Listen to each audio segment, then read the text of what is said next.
देखिए अभी तक सुनो, 2 साल से आपको यही चीज़ बताई जाती है कि आप ऐसा करिए, वैसा चलिए, ये करिए, वो करिए, सही क्या है, गलत क्या है। 2 साल से आपको यही चीज़ें बताई जा रही हैं। क्या आप लोग वैशाख नंदन हैं? नहीं, है ना। आप लोग एक बेस्ट पर्सन, है ना, आप लोग एक बेस्ट पर्सन हैं, तो आप हमेशा अपनी अच्छाइयों का ही दिखावा करें, ठीक ना। तो सारी बातों को देखते हुए, है ना, इसमें कुछ बचा नहीं बताने के लिए। सारी बातें डेली 2 साल से डेली आपको एक ही बात, सही क्या है, गलत क्या है, ये सारी चीज़ें आपको बताई जा रही हैं डेली। आप लोग उसको ग्रहण कर रहे हैं? नहीं। अगर ग्रहण करते तो आज ये बात नहीं कहनी पड़ती, ठीक है। तो nothing is impossible if you want, कुछ भी असंभव नहीं है अगर आप चाहो तो, ठीक है। हाँ, फर्स्ट एंड लास्ट बात मैं कहना चाहता हूँ, देखो अपने लाइफ में कुछ भी करने के लिए लोग बहुत कुछ करते हैं, यानी कि हम ये करें, हम ये बनना चाहते हैं, वो बनना चाहते हैं, कि जो भी करना चाहते हैं, उसके बीच में बहुत सारे रास्ते आते हैं। कुछ रास्ते मतलब ऐसे आते हैं कि हम रास्ते तो उनका जो है डायरेक्ट जो भी रास्ता है उस रास्ते से वो लोग भटक जाए, इधर जाएं, बहुत सारे रास्ते हैं, है ना, बहुत सारे रास्ते हैं। लेकिन आपको किस रास्ते से जाना है एक्चुअली आप वो रास्ता भूल जाते हैं, है ना। बस एक चीज़ जानिए कि आप किसी भी चीज़ के काबिल मत बनिए। हमने आपको बताया था किसी भी चीज़ के काबिल मत बनिए। अगर आपको ऊंचाइयाँ छूनी है तो आप किसी भी चीज़ के मतलब किसी भी चीज़ में कामयाब मत होइए, आप किसी भी चीज़ के काबिल बनिए तो कामयाबी आपकी कदम चूमेगी, ठीक है। मतलब अपने लाइफ में आप ये चीज़ मत करिएगा कि मैं ये चीज़ कर लूँगा, मैं ये चीज़ करूँगा, मैं इसमें कामयाब हो जाऊँगा। नहीं, आप नहीं होंगे, कभी नहीं होंगे। आप उसके काबिल बने, किसी भी चीज़ के आप काबिल बने तो कोई भी किसी भी चीज़ में आपको कामयाबी तभी मिलेगी जब आप उस काबिल होंगे। तो मैं यही कहना चाहता हूँ, अपने लाइफ में आप किसी भी चीज़ के काबिल बने, चाहे वो कोई भी चीज़ हो, ठीक है, तो कामयाबी आपकी कदम चूमेगी। Thank you. कार्यक्रम के संचालित करते समय अंतिम सर को मैं धन्यवाद देता हूँ, जो कि ये जब से मैं शायद यहाँ आया हूँ तब से सोचते कि हमारे सर जी कुछ बोले, और आज इनका सपना शायद मैं साकार कर रहा हूँ। आज है कि नहीं। और देखिए बेटा, हम आपके बीच में चाहे प्रबंधक हो, चाहे हमारे साथ कंधे से कंधे मिलाकर शिक्षक एवं शिक्षिकाएँ हों, सभी लोग जो भी कुछ आपके साथ किए तो शायद आपकी अच्छाइयों के लिए हम लोगों ने किया है ना। बहुत बार मैं उत्तेजित भावनाओं से कई बार आपको डांटा भी हूँ, फटकारा भी हूँ, लेकिन शायद आपने ये नहीं सोचा होगा कि आपको मैं क्यों डांटता हूँ। बहुत से बच्चे नाराज़ हो जाते हैं, मैं देखता हूँ बहुत अध्यापक नाराज़ हो जाते हैं, जैसे जिसके ऊपर मैं कुछ अच्छा विचार देना चाहता हूँ ये नाराज़ हो जाते हैं कि आप डांटते हैं। दरअसल मैं डांटता नहीं हूँ, मेरी गुस्सा होने पर मेरी भावनाएं ऐसी बन जाती है, लगता है कि मैं आपको डांटता हूँ, समझ रहे ना। मेरी अपेक्षा नहीं कि आप मुझसे क्रोधित हो जाओगे, लेकिन मैं देखता हूँ कि आप लोग मुझसे गुस्सा हो जाते हैं कि आप मुझे डांट रहे हैं। सबसे पहले मैं यहाँ पर इसमें 12 के बच्चों को धन्यवाद दूंगा कि आज इतना शांति प्रिय माहौल बना के रखे हैं। पहली बार मैंने 12 के बच्चों को इतना शांति प्रिय बैठते हुए देखा और कुछ ना कुछ अपनी बाणियों को इन्होंने दिया। और मैं आशा करूंगा कि जीवन में आप कहीं भी जाएंगे इसी तरह से शांति बना के रखेंगे, जैसे कि हमारे विद्यालय की गर्मियाँ आपके सबके सामने नजर आए। आप हमको अच्छाई दिखाते हैं, हमें अच्छाई देखने से आपकी अच्छाई देखने से कोई फायदा नहीं। अगर आपकी अच्छाई बाहर दिखेगी, हमारे विद्यालय का नाम रोशन होगा, हमारे प्रबंधक का नाम रोशन होगा और हमारे अध्यापकों का साथ साथ नाम रोशन होगा। अभी बुकुल सर जी ने कहा कि आप मेहनत करेंगे तो आपका सफलता आपकी कदम चूमेगी। बेटा, बिना सोचे, बिना वादा किए, बिना किसी भी गोल बनाए आप किसी भी लक्ष्य को नहीं प्राप्त कर सकते। मैं निवेदन करूंगा कि आप पहले से ही आज तक अगर ना सोच पाए हो, अब तो आज मेरे भी साहब जा रहे हैं, लास्ट बार समझा रहा हूँ कि आप आज जाने के बाद गोल बना लीजिए हमको क्या करना है। आज से अगर चाहेंगे तो आपको जितना जल्दी कम समय में लक्ष्य प्राप्त होना होगा वो मिल जाएगा, अगर आप सोच लेंगे तब। और ये बेटा शांत रहिए, हम सबको बुलवाएंगे, यहाँ जितने अध्यापक हैं सबसे मैं आपको आशीर्वाद दिलवाऊंगा, ऐसा नहीं कि हम अकेले देंगे। दूसरी बात बेटा, मैं आपसे अगर हम लोगों से कोई गलती हुई, हमसे कोई विशेष रूप से 12 के बच्चे से निवेदन है, अगर मुझसे कोई गलती हुई हो वो आप लोग क्षमा करिएगा। मेरे अंदर जो अच्छाई हो लेके जाइएगा, मेरी बुराई को मेरे पास ही छोड़ के जाइएगा। मैं आपको ये नहीं चाहता कि मेरी बुराई आप साथ जाए, ठीक है ना। और एक अपेक्षा आपसे रखता हूँ कि आप यहाँ से जाने के बाद मेरे लिए कुछ करेंगे कि नहीं करेंगे ये नहीं जानते, लेकिन ये उम्मीद लगाया हूँ यहाँ से जाने के बाद कम से कम आप लोग 5 या 6 जो भी एडमिशन होगा आप लोग देने का वो करेंगे। पठन पाठन में कोई गलती हो, भाई यहाँ जब साथ में 1-10 लोग रहेंगे गलतियाँ होती रहती है, तो उसके लिए क्षमा चाहेंगे, लेकिन आप लोग कोशिश करके दीजिएगा। ये मेरा लास्ट है। एक चीज़ और कहूँगा, एक चीज़ आपको और समझाऊंगा। कुछ बच्चों की आदतें मैं देखता हूँ खराब होती है, ध्यान है। जैसे अपने कहीं भी जाइए, जैसे यहाँ के गुरु थे वैसे हर जगह आपको गुरु मिलेंगे। गुरु से उतना ही लगाव रखिएगा जितना आपकी ज़रूरत हो, ज़रूरत से ज़्यादा लगाव गुरु से कभी मत रखिएगा, चाहे हम हो चाहे कोई और हो। गुरु से नहीं बल्कि अपने से बड़े जितने मिले सबसे ज़रूरत से ज़्यादा लगाव मत रखिएगा। अपना फोकस सिर्फ पढ़ाई पर करना। आपको एक प्रेरणा के लिए गीत सुनाना चाहता था मैं भाई।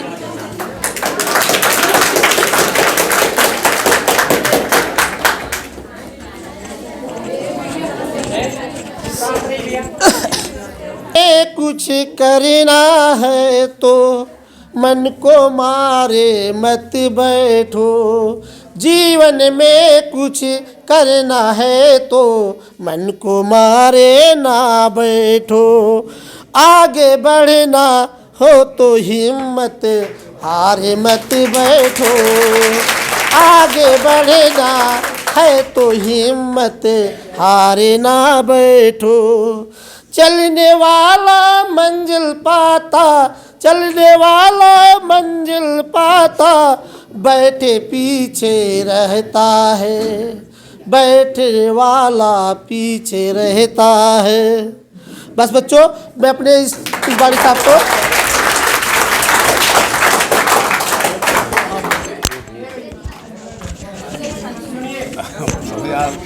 सबसे ज़्यादा कठिन हमारे यहाँ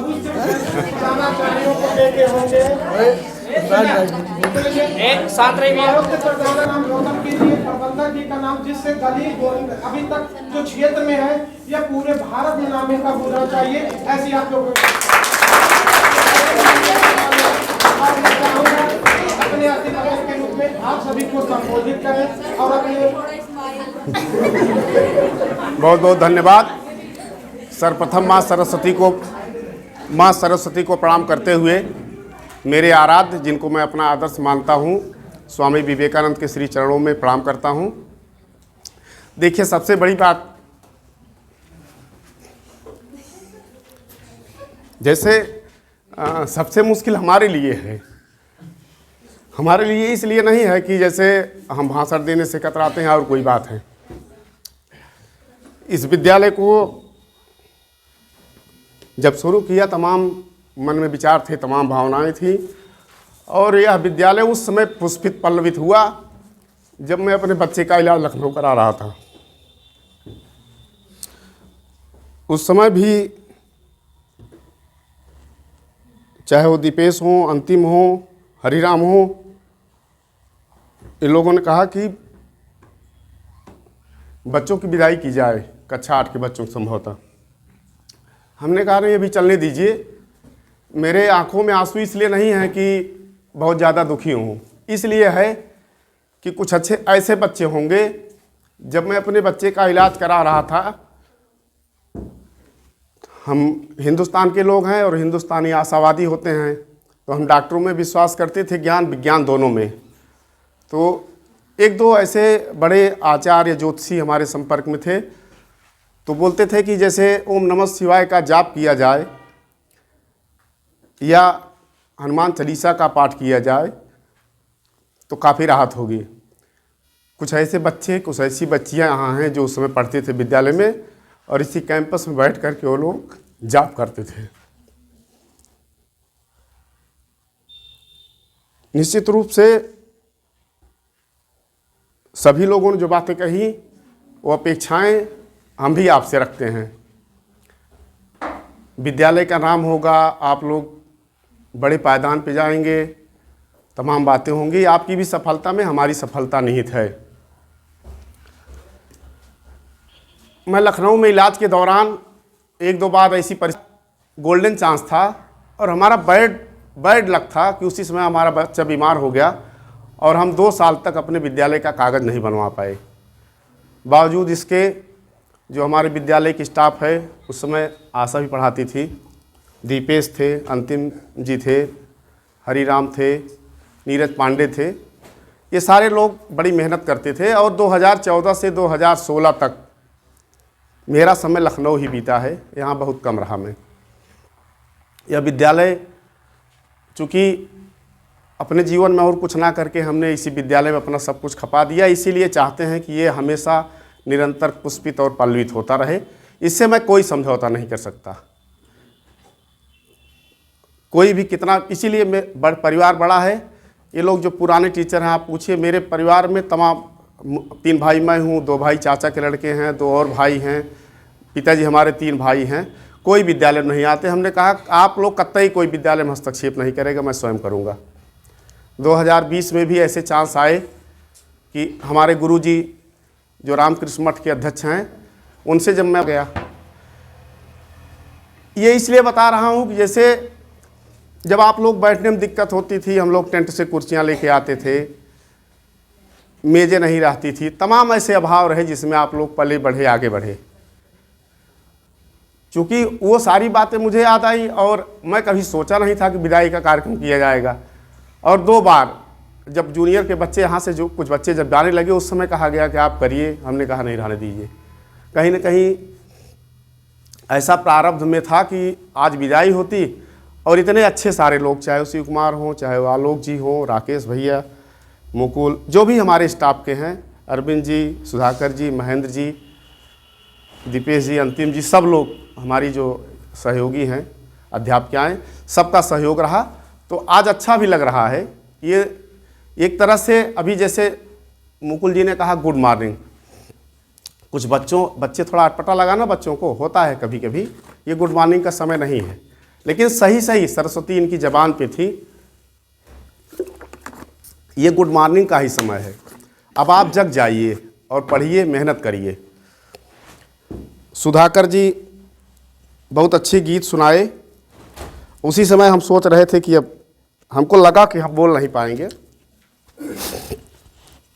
लेकिन लिखने बोलने दोनों माहिर हूँ, ऐसी बात नहीं है।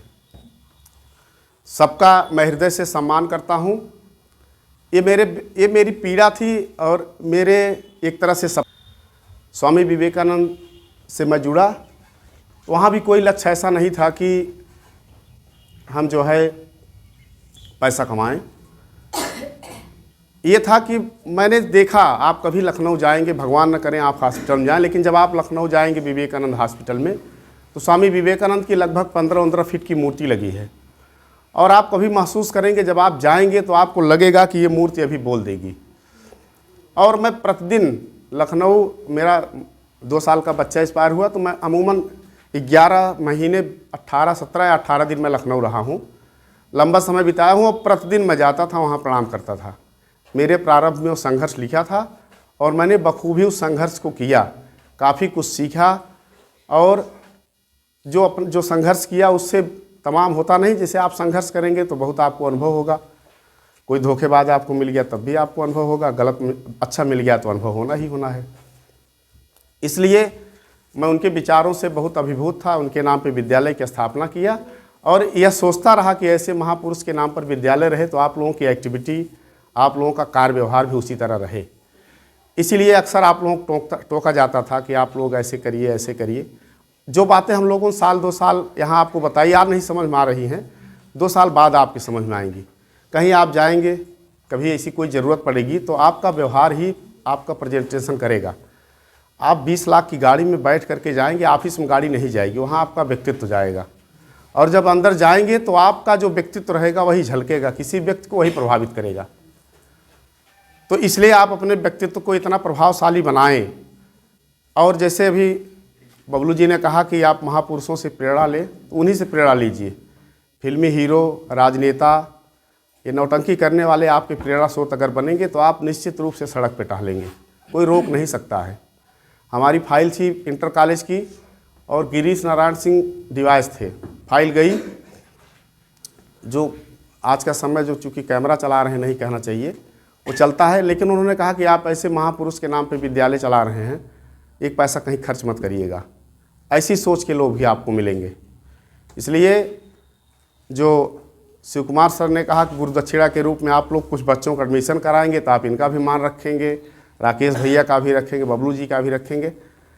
निश्चित रूप से हम लोगों को प्रसन्नता तब होगी जब आप अच्छे नंबर लेके आएंगे और अच्छे मुकाम हासिल करेंगे। आप सारे लोग हम सबके प्रिय थे, प्रिय हैं और प्रिय रहेंगे। केवल 2-3 लाइनें कह के अपनी बातों को विराम दूंगा कि चमन को सींचने में कुछ पत्तियां झड़ ही जाती हैं, यही इल्ज़ाम लगता है हमारी बेवफाई का, मगर पैरों तले कलियों को जिन्होंने रौंद डाला है वही दावा करते हैं देश की रहनुमाई का। इसका आशय भी समझिए। अगर एक माली होता है, अभी बताए शिव कुमार सर आपको डांटते थे, सारे टीचर आपके डांटते थे, तो डांटने का मतलब ये नहीं होता है।